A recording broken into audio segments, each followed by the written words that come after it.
അവസാനം കളത്തിലേക്ക് സുപ്രീം കോടതി ഇറങ്ങിയതോടെ തിരഞ്ഞെടുപ്പ് കമ്മീഷന്റെ മുട്ടുവിറച്ചു.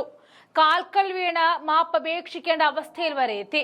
പൗരത്വ രേഖകൾ ആവശ്യപ്പെട്ടുകൊണ്ടുള്ള വോട്ടർ പട്ടിക തീവ്ര പരിശോധനയ്ക്കെതിരെ ബീഹാറിൽ പ്രതിപക്ഷം കനക്കുകയും സുപ്രീം കോടതി വിഷയം 10-ന് കേൾക്കുമെന്ന് വ്യക്തമാക്കുകയും ചെയ്തതോടെ തെരഞ്ഞെടുപ്പ് കമ്മീഷന്റെ ഉരുണ്ടുകളി തുടങ്ങിയിരിക്കുകയാണ്. തങ്ങൾ പറഞ്ഞ 11 രേഖകളില്ലാതെ വോട്ടർ പട്ടിക പരിശോധിക്കാമെന്നും രേഖകൾ സമർപ്പിക്കാത്തവർ വോട്ടറാണോ എന്ന് ഇലക്ടറൽ രജിസ്ട്രേഷൻ ഓഫീസർ തീരുമാനിക്കും എന്ന് ബീഹാറിൽ പത്രപരസ്യം ചെയ്ത തെരഞ്ഞെടുപ്പ് കമ്മീഷൻ ജൂൺ 24-ന് പുറപ്പെടുവിച്ച ഉത്തരവിൽ ഉറച്ചു നിൽക്കുകയാണെന്നും പ്രസ്താവനയും ഇറക്കിയിട്ടുണ്ട്. ഇതേക്കുറിച്ച് വ്യക്തത ആവശ്യപ്പെട്ട മാധ്യമങ്ങളോട് ആദ്യത്തെ ഉത്തരവും ഞായറാഴ്ചത്തെ പരസ്യവും തമ്മിൽ വൈരുദ്ധ്യമില്ലായിരുന്നു എന്നാണ് കമ്മീഷൻ നൽകിയ മറുപടി.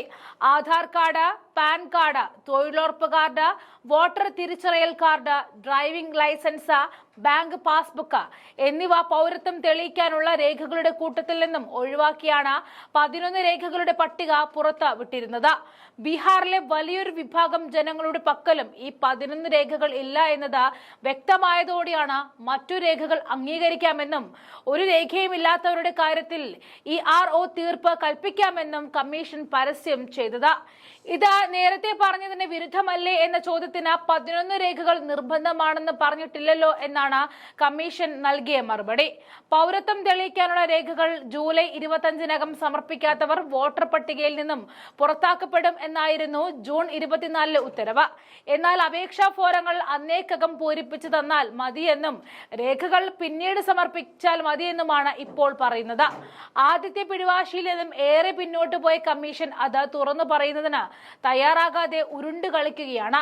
ബീഹാറിലെ വോട്ടർ പട്ടികകൾ പ്രത്യേക തീവ്ര പരിഷ്കരണം നടത്തുവാനുള്ള തെരഞ്ഞെടുപ്പ് കമ്മീഷന്റെ നിർദ്ദേശത്തെ ചോദ്യം ചെയ്ത association for Democratic reforms supreme കോടതിയിൽ ഹർജി സമർപ്പിച്ചിരുന്നു. പ്രമുഖ അഭിഭാഷകനായ പ്രശാന്ത് ഭൂഷൺ ആയിരുന്നു ഹർജി നൽകിയത്. അനർഹരുടെ പേരുകൾ നീക്കുവാനും യോഗ്യരായ പൗരന്മാർ മാത്രമേ വോട്ടർ പട്ടികയിൽ ഉൾപ്പെടുന്നുള്ളൂ എന്ന് ഉറപ്പാക്കുവാനും ബീഹാറിൽ പ്രത്യേക തീവ്ര പരിഷ്കരണം നടപ്പിലാക്കാൻ ജൂൺ 24-നാണ് തെരഞ്ഞെടുപ്പ് കമ്മീഷൻ നിർദ്ദേശങ്ങൾ പുറപ്പെടുവിച്ചത്. സംസ്ഥാനത്ത് ഈ വർഷം അവസാനമാണ് വോട്ടെടുപ്പ് നടക്കുക.